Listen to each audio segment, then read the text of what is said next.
On a tous déjà été fascinés par des lieux iconiques du jeu vidéo. La plaine d'Hyrule, nos mondes Minecraft ou encore Kino der Toten, Silent Hill ou le mont Chiliad. Personnellement, j'ai en tête de nombreux lieux iconiques qui m'ont personnellement fait beaucoup grandir. Et c'est pourquoi je vous ai fait une petite sélection de lieux et d'endroits qui m'ont particulièrement touché. Bonjour à tous les amis, c'est Romain, j'espère que vous allez bien. Moi écoutez, aujourd'hui ça va super, j'ai remis le micro comme à l'ancienne, donc le micro il passe de ça à ça. Vous me direz la différence dans les commentaires si vous préférez avant ou pas. J'ai testé, là c'est le micro à l'ancienne que j'ai branché à l'ordinateur directement, j'avais pas pensé à ça. Je voulais vous dire que cette vidéo marque le début d'une nouvelle série sur la chaîne, les souvenirs du gamer. Dans cette série de vidéos, je vais vous parler des endroits, des musiques, des personnages qui m'ont touché et je vais vous faire une petite sélection de jeux. Là par exemple, je vais vous parler de 6 endroits qui m'ont personnellement marqué. Si ça vous a plu, je vous en ferai évidemment d'autres épisodes. Mais voilà, je vais essayer de me diversifier un peu plus et je vous raconte reste évidemment.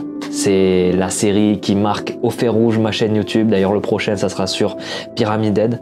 J'espère que vous êtes prêts. J'aimerais avant de commencer juste vous dire que cette vidéo est subjective. Évidemment c'est mon point de vue et j'espère que je vais pouvoir vous emporter à travers cette vidéo. Et si c'est pas le cas, dites-moi dans les commentaires les lieux qui vous ont particulièrement touché. Ça m'intéresse et je réponds toujours aux commentaires. Et on est parti?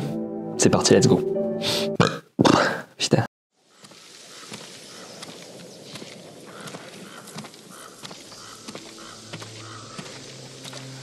Parmi de nombreux endroits qui ont marqué les joueurs et l'industrie du jeu vidéo, il y a une île qui se démarque de par sa splendeur et son histoire, Tsushima. Beaucoup d'événements et de moments poignants ont marqué mon expérience de jeu et j'ai beaucoup aimé me balader dans ces forêts, dans ces plaines, dans ces villages. Mais au-delà de son esthétique, Tsushima incarne également la résilience d'un peuple et leur lutte pour préserver leur culture et leur identité dans des temps difficiles. J'ai beaucoup aimé Ghost of Tsushima et je vous ai fait un je vous raconte à l'époque où c'était la descente aux enfers de Rometsu, pas revenir sur l'histoire mais t'as capté. Pour moi Tsushima c'est l'île sur laquelle je pourrais me poser pour réfléchir. C'est-à-dire que là, sans prise de tête, je peux rallumer ma play, lancer Ghost of Tsushima, me mettre au milieu d'une plaine et réfléchir au sens de ma vie. Car je trouve réellement que ce jeu est une pépite et je te conseille fortement d'y jouer si tu ne l'as pas fait.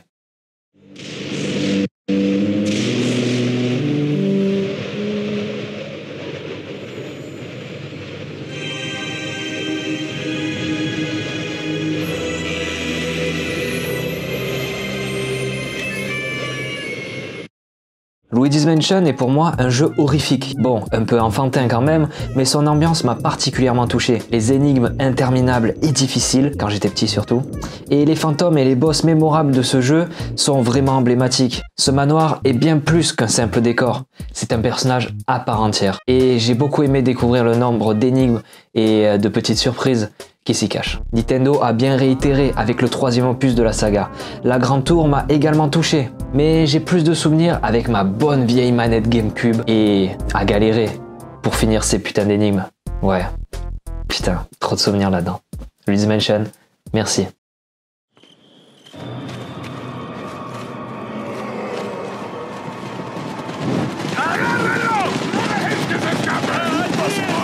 On the other side of the bridge. Yeah.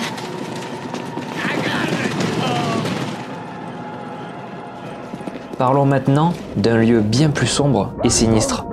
Le château de Ramon Salazar dans Resident Evil 4. Ce château lugubre d'un antagoniste redoutable qui a semé la terreur dans les souvenirs de nombreux joueurs. Même si le remake est une qualité exceptionnelle et je n'ai rien à redire, c'est un 20 sur 20, je préfère néanmoins la version de l'original en ce qui concerne le château. Il y a beaucoup de choses que je préfère dans le remake, il y a beaucoup de choses que je préfère dans l'original et moi ce que je peux te garantir c'est que dans le remake, ils ont enlevé des moments primordiaux dans le château qui pour moi font que mon expérience a été un peu moins bonne que l'original. Je vais commencer tout de suite avec la course-poursuite, la statue de Ramon Salazar. Et j'ai beaucoup aimé et je suis déçu qu'il ait retiré. La statue est présente dans le remake, mais elle ne te poursuit pas. Ça fait que ça fait un peu moins absurde, mais c'est ça qui donnait son charme au jeu d'origine. Ce que j'ai beaucoup aimé, c'est les sauts d'obstacles avec les guillotines, ou encore la lave et tout qui tombe, les énigmes. En bref, c'était vraiment le chaos total dans l'original et c'est ça qui me plaît. Le fait qu'on revienne en arrière avec Ashley pour la porter, qu'elle prenne la fenêtre pour pouvoir prendre le magnum, c'était une dinguerie. Le château Salazar de l'original, c'est vraiment un truc de fou. Moi je vous conseille vivement, si vous devez jouer à Resident Evil 4, déjà faites le remake parce que c'est une pépite. masterclass. Mais faites l'original si vous n'avez pas peur des contrôles, parce que c'est vrai que viser sans pouvoir bouger, ça peut faire chier tout le monde. Mais s'il y a bien un truc que je regrette à l'original, c'est la mort de Louis des mains de Sadler, car ils ont retiré ça dans le remake, parce que c'est Krauser qui tue Louis, et j'ai trouvé ça moins touchant qu'à l'époque où, voilà, j'avais toujours des frissons quand je passais cette scène. Louis! Louis!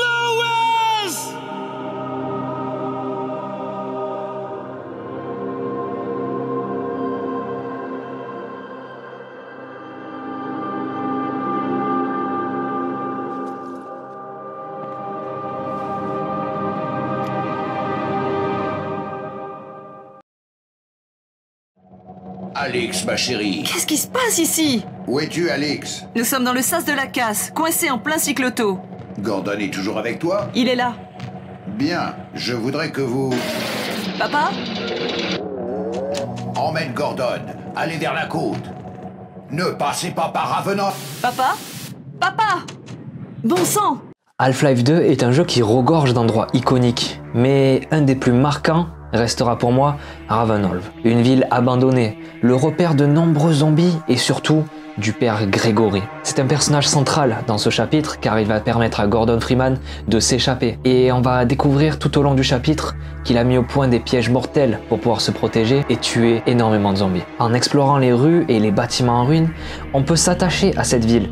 Elle symbolise la résistance et l'espoir, surtout quand on voit que le père y vit seul et survit grâce à ses ingénieux pièges. L'ambiance pesante est réussie. Et cette ville nous plonge dans une constante concentration. Il faut toujours regarder à droite, à gauche si un ennemi ne va pas vous sauter dessus. Surtout que c'est le chapitre où les zombies qui courent arrivent. Donc là, il faut vraiment être à l'affût et écouter le père Grégory. Enfin, nous nous rencontrons. Vous méritez des louanges pour avoir vaincu mes pièges. L'œuvre d'un homme qui n'avait que trop de temps à gâcher et dont chaque seconde est aujourd'hui vouée à la rédemption. J'ai aucune idée de ce qui nous attend.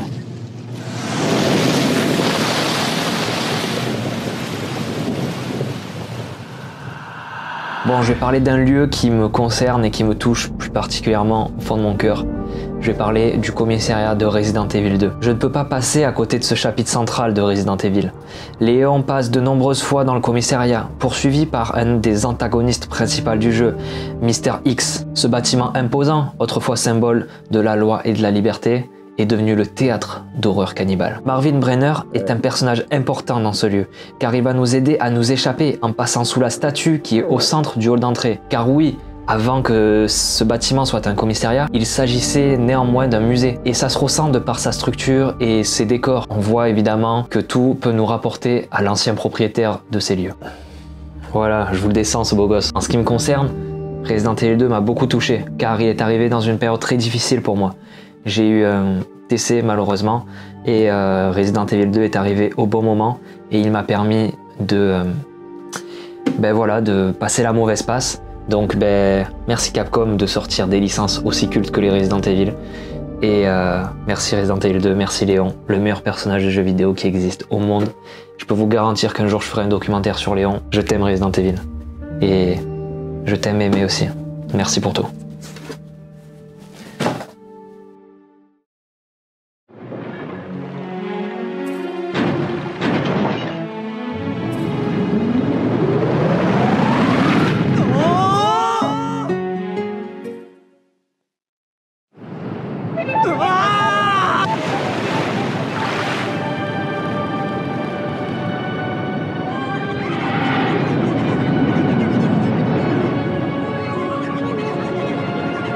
Cette cité céleste, mystérieuse et envoûtante, fait partie du dernier arc de Zelda Twilight Princess. Cet endroit est reposant, apaisant. La musique, bien que bizarre, m'emporte toujours dans mes pensées et me permet de me reposer mentalement. Perché au sommet des nuages, Celestia est le symbole de la liberté dans Zelda. Mais c'est aussi la ville qui incarne le mieux cet équilibre entre la lumière et les ténèbres. Et d'ailleurs, l'obtention du double grappin rendra le jeu encore plus immersif et on découvrira de nouvelles phases du jeu, nous obligeant à retourner sous nos pas et à utiliser nos deux mains. Sans parler du boss qui est un des meilleurs du jeu pour moi, le dragon, où on doit attraper sa queue avec les grappins, le faire descendre avec les bottes de plomb. En bref, ce chapitre est central.